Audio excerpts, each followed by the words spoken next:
Fatepura ધૂળધોયા વાડામાં bike અને રિક્ષા વચ્ચે થયેલા અકસ્માતને મામલે મોડી સાંજે બે કોમ વચ્ચે પથ્થરમારો થતા કોમી હિંસા ભડકી ઉઠી હતી।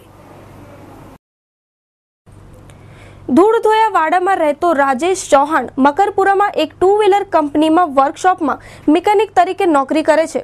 સાથે સાથે ઘરે પણ રિપેરિંગનું કામ કરે છે, જેથી રીતેશ તેના મિત્રએ બાઇક રિપેર કરવા માટે આપી હતી। રિપેર કરેલી બાઇક લઈને રીતેશ જતો હતો તે વખતે ધૂળધોયા વાડમાં નિયાસના કાર્યક્રમ પાસે નજીવો અકસ્માત થયો હતો, જેને લઈને બંને વચ્ચે બોલચાલ થતા મામલો વણસ્યો હતો અને જોતજોતામાં બંને કોમના ટોળા સામસામે આવી ગયા હતા અને પથ્થરમારો કર્યો હતો। આ બનાવને પગલે સંવેદનશીલ વિસ્તારમાં નાસભાગ તંગદિલી ફેલાઈ ગઈ હતી। આ બનાવને પગલે સિટી પોલીસ મથકનો કાફલો તથા એસીપી અજીજ સિંધી ઘટના સ્થળે દોડી આવ્યા હતા।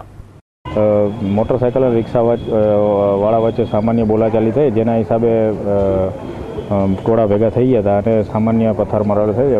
અત્યારે પરિસ્થિતિ અંડર કંટ્રોલ છે અને ઇન્વેસ્ટિગેશન ચાલે છે અને ગુનો દાખલ થશે। ના, અત્યારે હજી સુધી અમારી પાસે કોઈ એવી દવાખાના વર્તી કે આવું કોઈ આવેલું નથી કે કોઈને ઈજા થઈ। પ્રાથમિક તપાસમાં એવું જણાય છે કે ભાઈ મોટરસાયકલવાળા અને રિક્ષાવાળા વચ્ચે કંઈ સામાન્ય બોલાચાલી થઈ છે। ઇન્વેસ્ટિગેશન ચાલુ છે, કોણ રિક્ષાવાળો હતો અને કોણ મોટરસાયકલવાળો હતો પછી કહી શકાય।